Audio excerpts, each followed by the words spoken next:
At the tone, please record your message.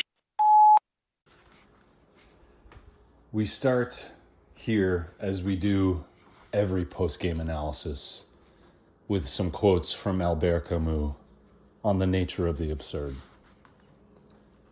The absurd is the essential concept and the first truth. This should be our season slogan. The realization that life is absurd cannot be an end, but only a beginning. That's, again, a season slogan for the ages. Or my favorite, he must give the void its colors. Imagine that on a bus shelter with a picture of Brady Tkachuk over it. We start here because in a series that we knew would be essentially a bunch of one-goal games, one coin flip after another, with each team asking themselves, what if I hadn't whiffed on that shot? What if I hadn't shot it directly into Anderson's glove? What if I'd scored on a penalty shot in overtime? Both teams will be asking themselves, what if, for the entirety of this series? Because this series could be 2-0 Sens right now. It's 2-0 Canes. But that's almost meaningless information in the void. What we're experiencing right now is not just the nature of hockey. It's the nature of our dumb, absurd lives. So when I say, act like you've been there, I don't just mean act like you've been following this team into the playoffs before. I mean, act like you've been a living human being your whole goddamn life. You know that this is the deal. You know that this is just God's dice. So we're down 2-0. Do you think that has any meaning relative to the fact that we just experienced a double overtime game with a bunch of missed open nets? That's the essence of it. Run into it. Run directly into the absurdity. The 2-0 is a meaningless figure. It may as well be hieroglyphs that you can't interpret. Let that information go. Let the experience wash over you. This is playoff hockey. This is what we wanted. A double overtime that we deserved to win and didn't. That's the good stuff, baby. This is playoffs. This is what it's all about. How do you think the fucking Dallas Stars feel? That's a really, really good team. And they have to play the Minnesota Wild in the first round because of just the way that the conferences are set up. You know, how do you think a team with 115 points in the regular season feels having to play another team with 115 points in the regular season in the first round? That's just the way the cookie crumbles, man. We are not in the most absurd situation. We are just at baseline absurdity right here. And Camus' point was, you can't run away from the absurdity. You can't address the absurdity. You can't mitigate it. All you can do is give the void its colors. Act like you've been here before, because you have. All of you have stood at an OC Transpo bus stop in the middle of February just trying to get to work for a job that you're not even sure if you like. That's life, man. You know, you chose to watch that game last night. You chose to do that. You didn't have to. It's not like you wouldn't have gotten your tax return if you didn't stay up and watch double overtime loss.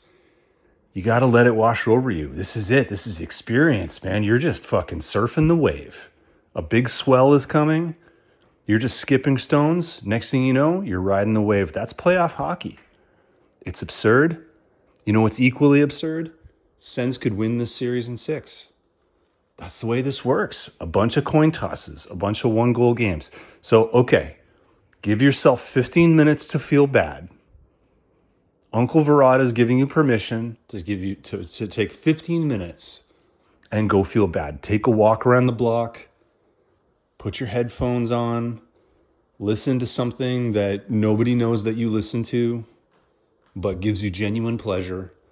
Go sulk. Don't listen to sports radio. It's not a place where healing happens. But go sulk for 15 minutes. And then let's move on. Playoff hockey's coming back to Ottawa, man. Thursday. On Thursday, the home team will be there. The home crowd will be there. Our home team's going to play in front of us. We will all embrace the absurd, which is what's required when you're taking a bus out to Canada. And when we're there, we're going to experience it together. Act like you've been there, man, because you have. All right. Go Sens, go. Message deleted. Next message. Good morning from beautiful Lower Austria. I guess the problem with trying to talk about the situation right now is that you kind of get locked into either doing doomerism or doing cope. So I'm going to just try to do a little bit of both here. Obviously, Sen's not getting the bounces. I watched the highlights on my way to work this morning, and it was just basically 10 minutes of Linus Ullmark making the most preposterous saves, and then Ottawa hitting the post in the most infuriating manner possible.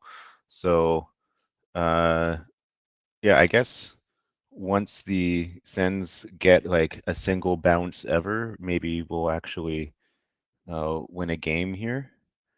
Maybe Timmy doesn't hit the post twice. Maybe Brady Tkachuk doesn't shoot it right into Anderson's pads in overtime.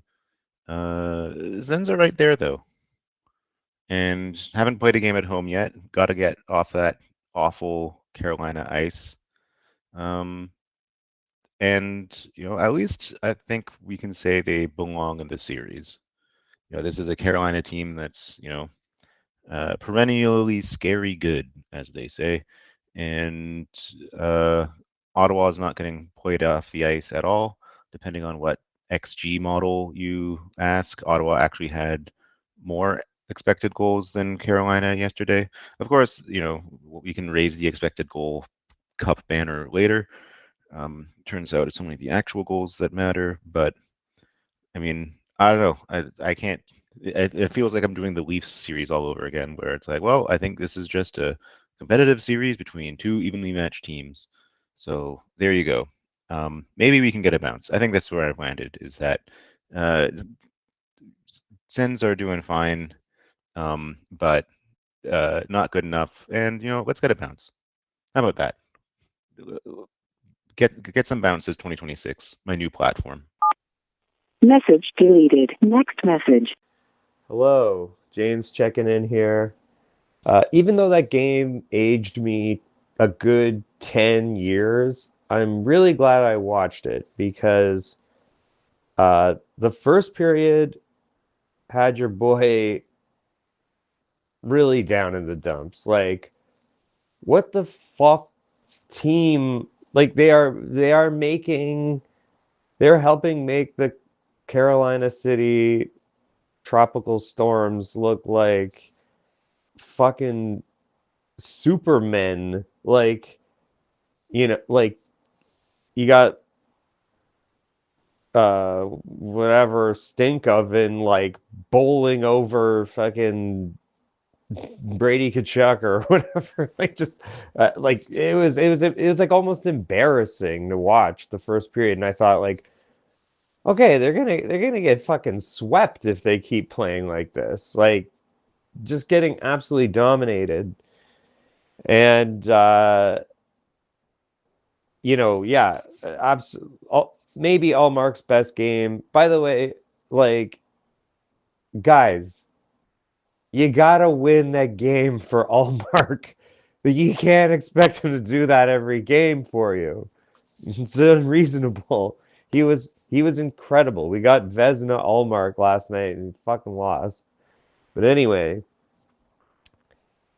during this, I think it was maybe at the very end of the first, but definitely in the second, miraculously, the Ottawa Senators remembered that they're the Ottawa Senators and started playing like them.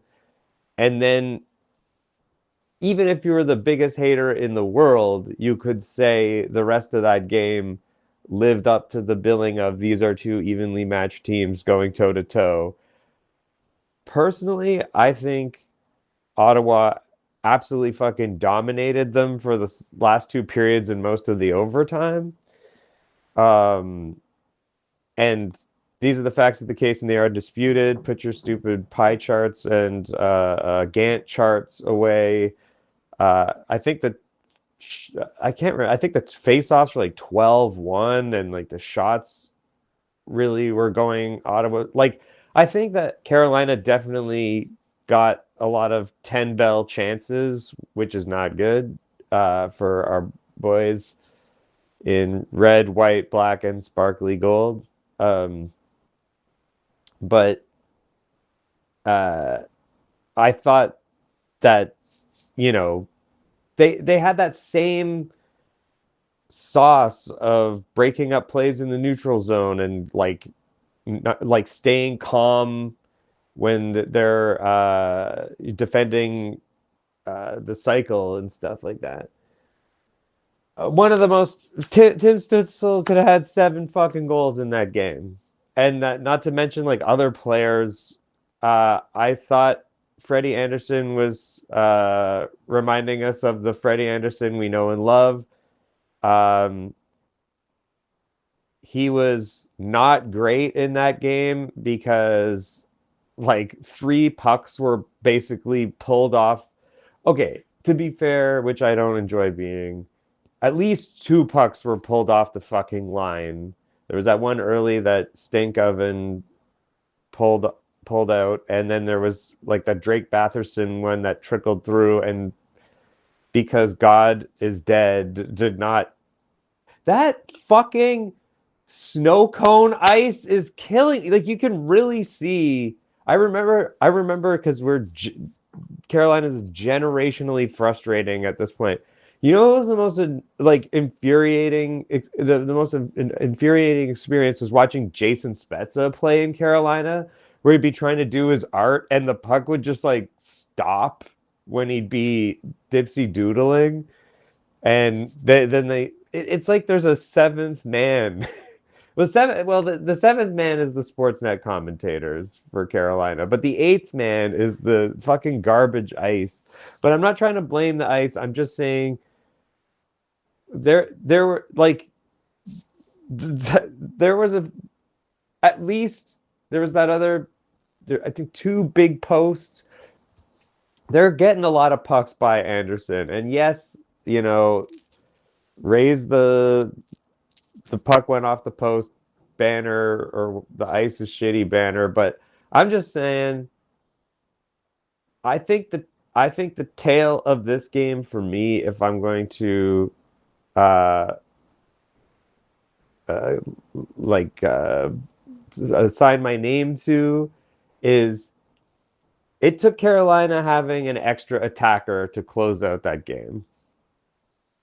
I After the first period I was like, the Sens are gonna get swept. Like I this is fucked. And by the end of the second period, I was like, holy shit, they might steal this one. Um, so that bodes extremely well for the rest of the series. I don't think they're going to forget, or they did forget for the first game in one period, but they seem to have returned to their identity. I don't know if they're kind of figuring out Carolina a little bit better.